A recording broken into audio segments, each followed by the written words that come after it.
Go ahead. All right. I mean, I want to start with Dwayne. Obviously, knowing you probably won't have too many thoughts about it. But what was it like when he spoke to the team, and how did you guys feel about his apology? I mean, he was wholehearted about his apology. He made a mistake and he owned up to it, and we're moving on from here. So that's in the past, and the only thing we're worried about is learning the Panthers defense, and he's going to come out and he's going to have a chip on his shoulder, and we trust in him. Whoever's behind us is gonna do their job, and our goal is to win that game. So we got to do everything we can to prepare for that game. So that's all we're worried about.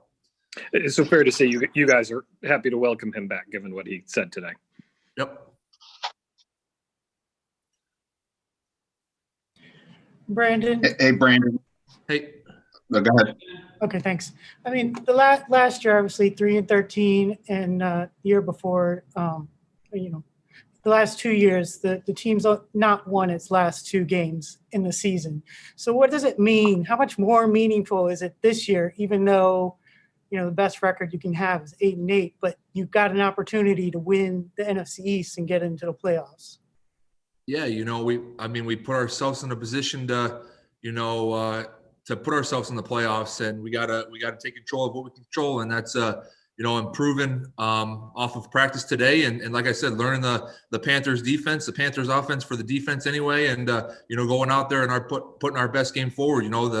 As Coach Rivera says, the biggest game is the next game. So that's what we're worried about, and we're not going to focus on the game after that. We can only control what we can control, and we're just going to worry about the Panthers and doing our best.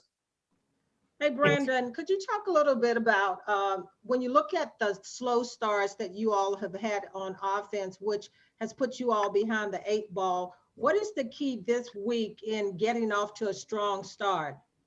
We just got to focus on the details, on the techniques a little bit better. And, up front, we can do better. Everybody can do better. On offense, the defense has done a great job for us. So we just got to do better. We got to be more detailed in what we do. So whether that's staying on our blocks a little bit longer, running back sit in the hole, we can all do better, and we all will do better. Brandon, you guys still have 2 weeks to go, and there's obviously a big opportunity ahead of you. But at this point, can you even articulate on some level just how wild this year has been? I'm not even talking just about the pandemic, though obviously that's part of it, but everything that's kind of gone on with you guys this year on and off the field, just how the incident was. I know Coach has already addressed that. Everything that we're going to do. I have. Okay. Yeah. Can you repeat that? I got kind of messed up with Coach Turner.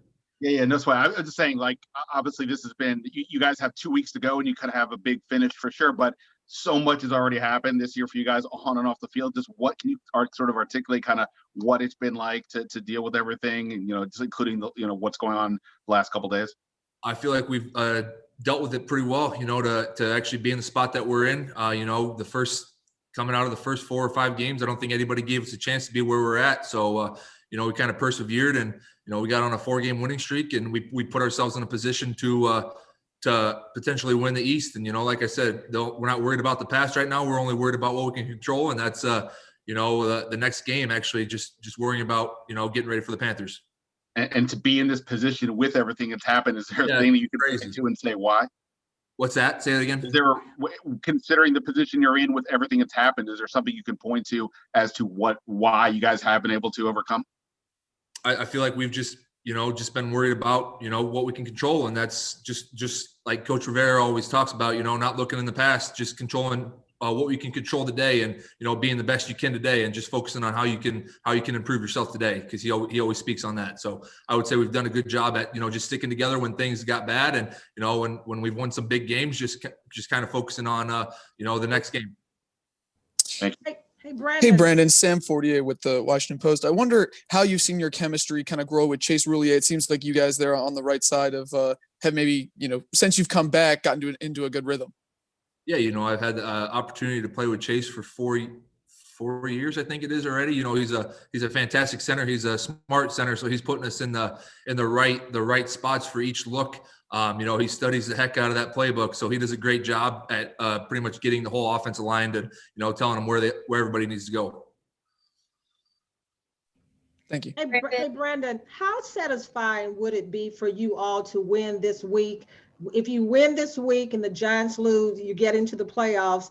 in moving forward. How big is that in just getting this win and moving forward? I mean, it's huge. You know, that's our goal is to win, you know, each and every game. So to opportunity to win and potentially get us in the playoffs, that's one of our dreams. That's one of our goals that we set for our team was to make it to the playoffs and win the East. So, to have a goal in the grasp right there for us, and all we have to do is win. The Panthers are a great team, so we got a heck of a challenge coming up. They do a lot of things really well on defense, and it's a heck of a challenge for us. We'll take two more.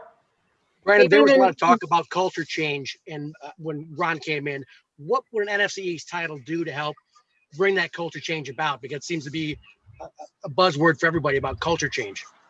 Yeah, I think it'd be huge for us. It's his first year, and he's done a heck of a lot for us, especially, everything that he's been through, the whole pandemic, not being able to be in the building very long. It's hard to do meetings over Zoom. So just everything we've had to overcome and then put us in a position like this, he's done a fantastic job with us. And Nikki Jabala with the Washington Post. To be able to stay healthy and be available for your team this late in the season, what do you have to do during the week to make sure you're physically ready? And are these things that you've kind of learned over the years, from other veterans you've been around?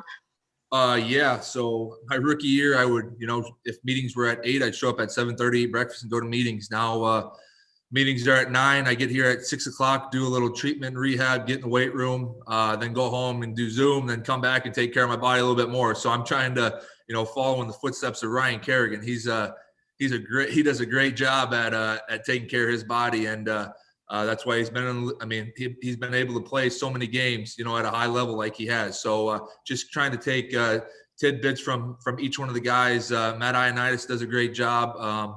Ryan Kerrigan does a great job. When I was a rookie, Corey Lichtensteiger would do, he would kind of show me the ropes on what he would do to take care of his body. So yeah, I actually told my wife the other day, it's been a big change from rookie year to now. So I have to do a little bit more. Thanks, Brandon. Appreciate your time. Sounds good. Thank you.